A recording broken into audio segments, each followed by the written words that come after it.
আজি মাঘৰ বিহুৰ দিনা সমূহ অসমবাসী ৰাইজক আৰু মিণ্টু গগৈ ইউটিউব চেনেলৰ সমূহ পৰিয়ালবৰ্গলৈ মিণ্টু গগৈ ইউটিউব চেনেলৰ তৰফৰ পৰা ভোগালী বিহুৰ আন্তৰিক শুভেচ্ছা জ্ঞাপন কৰিছোঁ। এতিয়া মাঘৰ বিহুৰ মেজি জ্বলোৱা হ'ব আৰু এই মেজিৰ জুয়ে তাতে সকলো অপায় অমংগল অসূয়া দূৰ কৰি জীৱনত যাতে সমৃদ্ধি কঢ়িয়াই লৈ আনক তাৰে কামনা। এতিয়া ভেলাঘৰ জ্বলোৱা হ'ব। এয়া আমাৰ এয়া বিহুঘৰ, এই বিহুঘৰত আপোনালোকে দেখিছে এই বিহুঘৰত এতিয়া ভেলাঘৰ জ্বলাবৰ কাৰণে যোগাৰ কৰা হৈছে। চাকি বন্তি জ্বলোৱা হ'ল। তো ভেলাঘৰ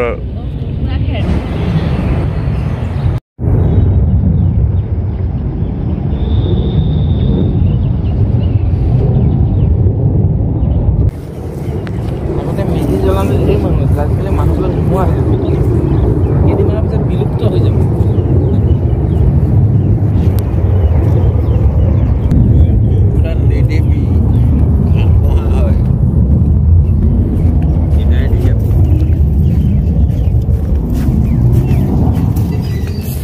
বিহুঘৰ এনেকৈ 7 পাক প্ৰদৰ্শন কৰা হয়। 7 পাক প্ৰদৰ্শন কৰি পেলাই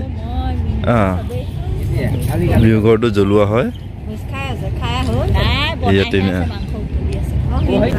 ইয়াতে ভোজ ভাত আনন্দ ফূৰ্তি কৰি পেলাই এতিয়া বিহুঘৰ জ্বলোৱা হ'ব আৰু বিহুঘৰ জ্বলাবৰ কাৰণে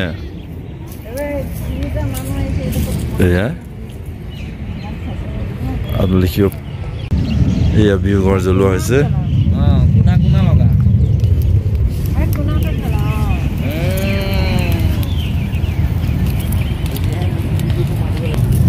এয়া মেজিৰ জুই জ্বলি আছে।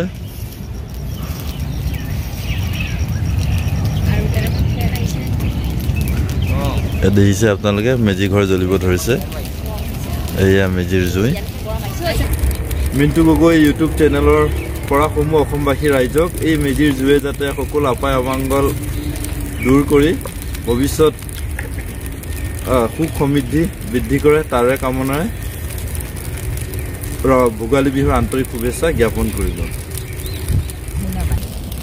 এইয়া আমাৰ মেজি ঘৰ জ্বলি আছে। মেজি ঘৰ দেখিছে মেজি ঘৰ জ্বলোৱাত এয়া ঘৰৰ সমূহ সদস্যবৃন্দ আছে আৰু বাকী সদস্যবৃন্দ দেৰি হোৱাৰ কাৰণে অহা নাই। আমাৰ মেজি ঘৰ জ্বলিব ধৰিছে।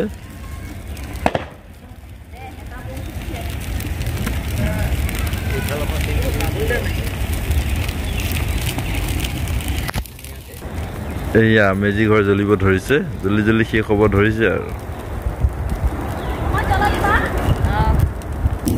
মোৰ ফালৰ পৰা সকলো অসমবাসী ৰাইজক ভোগালী বিহুৰ শুভেচ্ছা থাকিলে।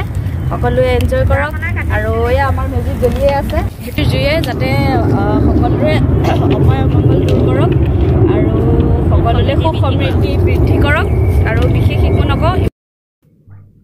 এয়া ৰাতি ল'ৰা ছোৱালীবিলাকে ভোজৰ কাৰণে মাংস বনাই আছে আৰু কাষতে এয়া জুই জ্বলাই পেলাই বাঁহৰ চুঙাত গাহৰি ভৰাইছে আৰু লোকেল মুৰ্গী এনেদৰে খলিকাত দি পেলাই জ্বলোৱা হৈছে। এয়া বাঁহৰ চুঙাবিলাক প্ৰায়েই হওঁ অৱস্থাত আৰু কেইমুহূৰ্তমানৰ পিছতেই আৰু বাঁহৰ চুঙাবিলাক এই ভোগালীৰ ভোগৰ কাৰণে ৰেডি হ'ব আৰু ইয়াতে সমূহ ল'ৰা ছোৱালীবিলাকে মিলি পেলাই আমাৰ লগতে ভোজ ভাত খাইছে আৰু এয়া আপোনালোকে কাষতে দেখিছে সৰু সৰু খলিকাবোৰত বাঁহৰ গাহৰি মাংস ভৰাই থৈছে। এয়া দেখিছে খলিকাবোৰত গাহৰি মাংস ভৰাই থৈছে পুৰিবৰ কাৰণে। এয়া চৌকা, এই চৌকাটোত দিনত ভোজ খোৱা হ'ল আৰু এয়া বাঁহৰ চুঙাত গাহৰি বইল গাহৰিবোৰ ৰেডি হ'বৰ অৱস্থা আৰু এয়া মুৰ্গী মাংসবিলাকো হৈছে। এয়া গাহৰি এনেকৈ খলিকাত দি পেলাই জ্বলোৱা হৈছে আৰু কিছু মুহূৰ্তৰ পিছতে এইবিলাক খাবলৈ ৰেডি হ'ব। বিহুঘৰটো এনেকৈ জাপি লগাই পেলাই কিছু পৰিমাণে সজাবলৈ চেষ্টা কৰা হৈছে আৰু এয়া পুৰা মাংস আৰু বইল গাহৰি ৰেডি আৰু ষ্টিকত যিখিনি গাহৰি পুৰা হৈছিলে সেইবিলাকো ৰেডি হৈছে এয়া গাহৰি বাঁহৰ চুঙাত দিয়া আৰু লগত এয়া মুৰ্গী পুৰা এয়া মুৰ্গী মাংস দিছে এয়া ভোগালীৰ কাৰণে আয়োজন কৰা হৈছিলে ৰাতি আৰু এয়া ষ্টিকত গাহৰি পুৰা হৈছে কাষতে এয়া থোৱা হৈছে দেখিছে প্ৰত্যক্ষ কৰিছে এনেকে খাই বৈ জুই জ্বলাই ওচৰতে বহি থাকিলো আৰু